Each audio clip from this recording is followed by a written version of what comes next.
Hi, എല്ലാവർക്കും നമസ്കാരം. വാരാന്ത്യ lockdown 2 ദിവസം എല്ലാവരും വീടിനകത്ത് തന്നെ അടച്ചിരിക്കുക. അപ്പോൾ അതിൻ്റെ ഭാഗമായിട്ട് ഇന്ന് വീട്ടിൽ തന്നെയാണ്. അപ്പോൾ വീട്ടിൽ എന്ന് പറഞ്ഞാൽ എൻ്റെ കുടുംബ വീട്ടിലാണിപ്പോൾ. അപ്പോൾ ഇന്നത്തെ ഈ ഒരു വാരാന്ത്യ ലോക്ക്ഡൗണിലെ വീട്ടിലെ ചില വിശേഷങ്ങളാണ് ഇന്ന് നിങ്ങളുമായിട്ട് പങ്കുവെക്കുന്നത്. എല്ലാവർക്കും എൻ്റെ പുതിയ വീഡിയോയിലേക്ക് സ്വാഗതം.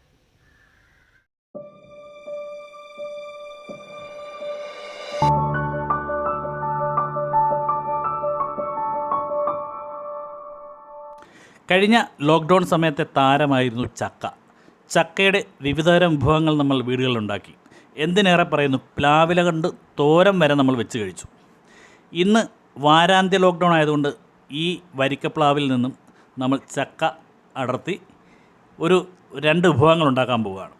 അപ്പോൾ ഈ വരിക്കപ്ലാവിനൊരു ഒരുപാട് കഥകളുണ്ട്. ഞങ്ങൾ ഓർമ്മ വെച്ച കാലം മുതൽ ഈ വരിക്കപ്ലാവ് ഞങ്ങൾ കാണുന്നതാണ്. എൻ്റെ അച്ഛൻ്റെ സഹോദരി നട്ടു വളർത്തിയതാണ് ഈ വരിക്കപ്ലാവ്. ഈ കൊമ്പുകളിലൊക്കെ ഊഞ്ഞാല് കെട്ടി ഓണത്തിന് ഞങ്ങൾ ഒരുപാട് ചില്ലാട്ടം പറന്നിട്ടുള്ളതാണ്. ഇപ്പോൾ ഈ പ്ലാവ് ഒരുപാട് വളർന്നു. ഇപ്പോൾ പിടിക്കുന്ന ചക്കകളൊക്കെ അങ്ങ് നമുക്ക് കയ്യെത്താ ദൂരത്ത്, തോട്ടി പോലും കൊണ്ട് ഇടാൻ പറ്റാത്ത ഒരു ഉയരത്തിലാണ് ചക്ക പിടിക്കുന്നത്. എന്നാലും നമ്മൾ കഴിയുന്നത്ര നോക്കി ഇടാറുണ്ട്. നമ്മൾ വലിയൊരു മുളയൊക്കെ ഇവിടെ തയ്യാറാക്കി വെച്ചിട്ടുണ്ട്. ചിലതൊക്കെ കിളികളും അണ്ണാനൊക്കെ കൊത്തിക്കൊണ്ട് പോകും, അവർക്ക് എന്തെങ്കിലും വേണ്ടേ. അപ്പോൾ നമ്മളിന്ന് 2 വിഭവങ്ങളാണ് ഇന്ന് ഉണ്ടാക്കാൻ പോകുന്നത്. ഒന്ന് ചക്കപ്പായസവും ഒന്ന് ചക്ക ഉപ്പേരിയും. ഇതാണ് ഞങ്ങളുടെ കുടുംബ വീട്. ഈ വരിക്കപ്ലാവ് കൂടാതെ 1-2 കൂഴപ്ലാവും ഉണ്ട്, അതിലും ചക്കയുണ്ട്. അപ്പോൾ നമുക്ക് അതിൽ നിന്നും കൂടി ചക്ക അടർത്തി നമുക്കിന്ന് ആ ചക്ക വിഭവം ഉണ്ടാക്കാം. ഓക്കെ, അപ്പോൾ എല്ലാവരും ചക്ക വിഭവം കഴിക്കാൻ തയ്യാറായിക്കോളൂ. അപ്പോൾ ആദ്യം നമ്മൾ ചക്ക ഉപ്പേരി ഉണ്ടാക്കാൻ ചക്കയെല്ലാം മുറിച്ചു. അപ്പോൾ അത് അമ്മ ഇവിടെ എല്ലാം തയ്യാറാക്കിക്കൊണ്ടിരിക്കുകയാണ്. അത് ഉപ്പേരി ആക്കാൻ വേണ്ടി എല്ലാം അരിഞ്ഞ് റെഡിയാക്കുന്നു. അപ്പോൾ ചക്ക നമ്മളിവിടെ ഉപ്പേരി പാകത്തിന് എല്ലാം അരിഞ്ഞ് റെഡിയാക്കി വെച്ചിട്ടുണ്ട്.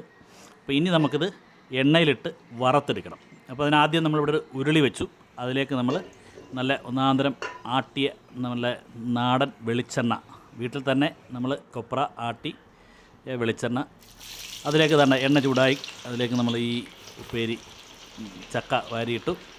അപ്പോൾ ഇത് നല്ലപോലെ ഈ എന്താ പറയുക, ഒരു ബ്രൗൺ കളറ്, ഈ മഞ്ഞ കളറിൽ നിന്ന് മാറി കുറച്ചുകൂടെ ഡാർക്ക് യെല്ലോ കളറാകുമ്പോൾ നമുക്കിത് കോരണം. അപ്പോൾ അത്തരത്തിൽ കുറച്ച് സമയമെടുക്കും, ഒരു 10-15 മിനിറ്റോളം സമയമെടുക്കും.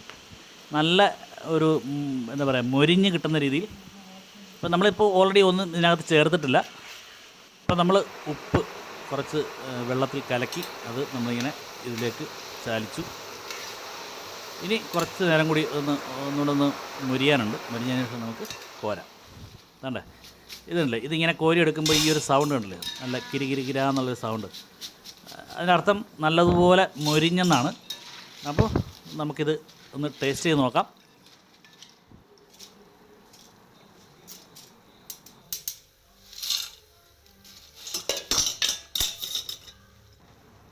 അപ്പോൾ ഇത് ടേസ്റ്റ് ചെയ്യുന്നത് തന്നെ അതിഥിയും അമ്മയുമാണ്.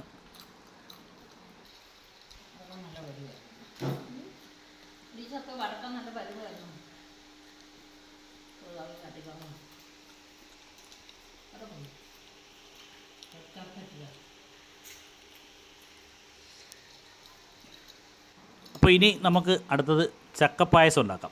അതിനാദ്യം വേണ്ടത് പഴുത്ത ഒരു 10-30 ചക്കച്ചുള നമ്മൾ എടുത്തിട്ടുണ്ട്. അപ്പോൾ ഇതൊന്ന് ആദ്യം മിക്സിയിലിട്ട് അടിച്ച് നല്ല കുഴമ്പ് പരുവാക്കണം. അപ്പോൾ ഇത് നമ്മൾ കുഴമ്പ് പരുവം ആക്കി വെച്ചിട്ടുണ്ട്. പിന്നെ അത് കൂടാതെ ശർക്കര പാവ് കാച്ചി വെച്ചിട്ടുണ്ട്. പിന്നെ ഒരു നാളികേരം എടുത്ത് അത് പിഴിഞ്ഞ് അതിൻ്റെ 1-ാം പാലും, ഇത് 1-ാം പാല്, 2-ാം പാല് ഇതെടുത്തിട്ടുണ്ട്. അതുകൂടാതെ നെയ്യ്, പിന്നെ കുറച്ച് അണ്ടിപ്പരിപ്പ്, കിസ്മിസ്. ആദ്യം നമുക്ക് ഈ നെയ്യൊഴിച്ച് നമ്മുടെ ഈ അണ്ടിപ്പരിപ്പും കിസ്മിസും ഒന്ന് വറുത്തെടുക്കണം. ഒരു ചെറിയൊരു ബ്രൗൺ കളർ ആവുന്നത് വരെ ഒന്ന് വറുത്ത് കോരാം.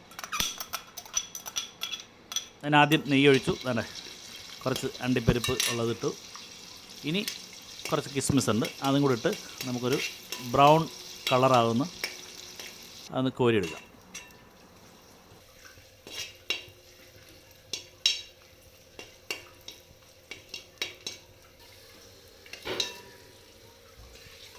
അത് കോരിയതിന് ശേഷം ആ ബാക്കിയുള്ള ആ നെയ്യിലേക്ക് തന്നെ നമ്മൾ നേരത്തെ തയ്യാറാക്കി വെച്ചിരിക്കുന്ന ചക്ക, നമ്മൾ മിക്സിയിലടിച്ച ചക്ക എടുത്ത് അതിലേക്കിട്ട് അതിനകത്ത് കുറച്ച് വെള്ളവും കൂടെ ചേർത്ത് നല്ലതുപോലെ മിക്സ് ചെയ്ത് ഇതൊന്ന് കുറച്ചുകൂടി ഡാർക്ക് കളറാകുന്നത് വരെ ഇളക്കിക്കൊണ്ടേയിരിക്കണം. അടുത്ത ചേരുവകൾ കുറച്ചുകൂടി കഴിഞ്ഞതിന് ശേഷം മാത്രമേ ചേർത്ത് തുടങ്ങാവൂ.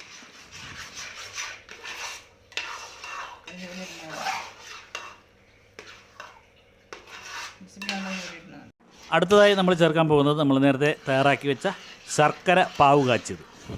ഏകദേശം ഒരു 250-300 ഗ്രാം ശർക്കര ആണ് നമ്മൾ എടുത്തിട്ടുള്ളത്. കൂടുതൽ മധുരം ആയിക്കഴിഞ്ഞാൽ നമുക്കൊരു മടുപ്പ് തോന്നും. അതുകൊണ്ട് നമ്മൾ മധുരം കുറച്ച് ചേർക്കുന്നുള്ളൂ. നിർത്താതെ ഇളക്കി ഇതൊരു ബ്രൗൺ കളറാകുമ്പോൾ രണ്ടാം പാൽ ഒഴിച്ച് വീണ്ടും നല്ലതുപോലെ ഇളക്കിക്കൊണ്ടേയിരിക്കുക. ഇളക്കി വീണ്ടും ആ ഒരു ബ്രൗൺ കളറാകുമ്പോൾ മറ്റു ചേരുവകൾ ചേർക്കാം.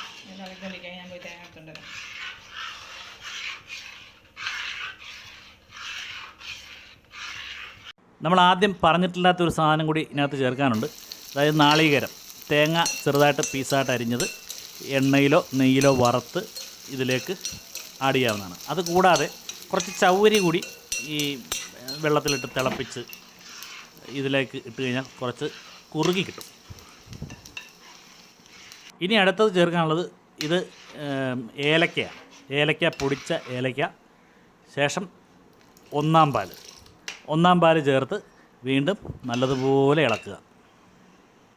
ഇനി ഏറ്റവും അവസാനമായിട്ട് ചേർക്കാനുള്ളത് നമ്മൾ നേരത്തെ നെയ്യിൽ മൂപ്പിച്ച് വെച്ചിരുന്ന അണ്ടിപ്പരിപ്പും കിസ്മിസും പിന്നെ ആ നാളികേരവും. ഇത് ഇത്രയും കൂടെ ചേർത്ത് നല്ലതുപോലെ ഇളക്കി വാങ്ങാവുന്നതാണ്.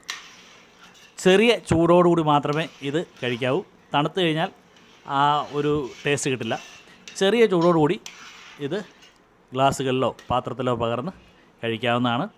അപ്പോൾ നമുക്കിതിൻ്റെ ടേസ്റ്റ് എങ്ങനെയുണ്ടെന്ന് നോക്കാം. പിന്നെ മറ്റൊരു കാര്യം കൂടി, ഈ വിഭവം തയ്യാറാക്കിയത് എൻ്റെ ഭാര്യ സിന്ധുവും പിന്നെ അതിന് സഹായിച്ചത് എൻ്റെ അമ്മയും കൂടിയാണ്. അപ്പം നിങ്ങൾക്ക് പരിചയമുള്ള ഈ വിഭവം നിങ്ങൾക്ക് ഇഷ്ടപ്പെട്ടു എന്ന് വിശ്വസിക്കുന്നു. നിങ്ങൾ ആദ്യമായിട്ടാണ് ഈ ചാനൽ കാണുന്നതെങ്കിൽ ദയവായി ഈ ചാനൽ സബ്സ്ക്രൈബ് ചെയ്യുക. തൊട്ടടുത്തുള്ള ബെല്ലൈക്കൺ കൂടി എനേബിൾ ചെയ്യുക. അങ്ങനെ നമ്മുടെ ചക്കപ്പായസം റെഡി ആയിട്ടുണ്ട്. അപ്പോൾ ടേസ്റ്റ് ചെയ്ത് നോക്കാം.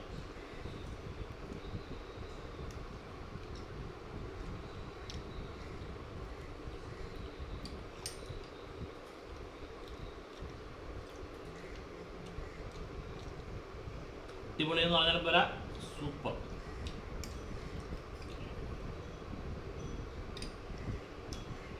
കറക്റ്റ് മധുരവും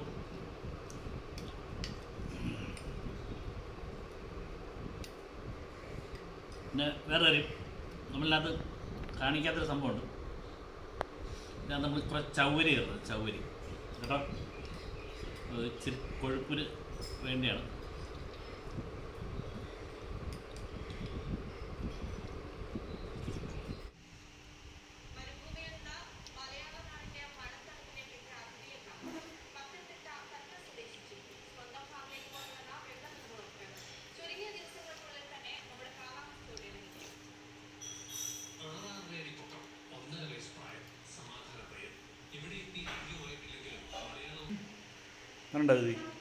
പായസം ഞങ്ങൾ ചക്ക പറിക്കാൻ പോയ സമയത്ത് അതിഥി മോളൊന്ന് വീണു.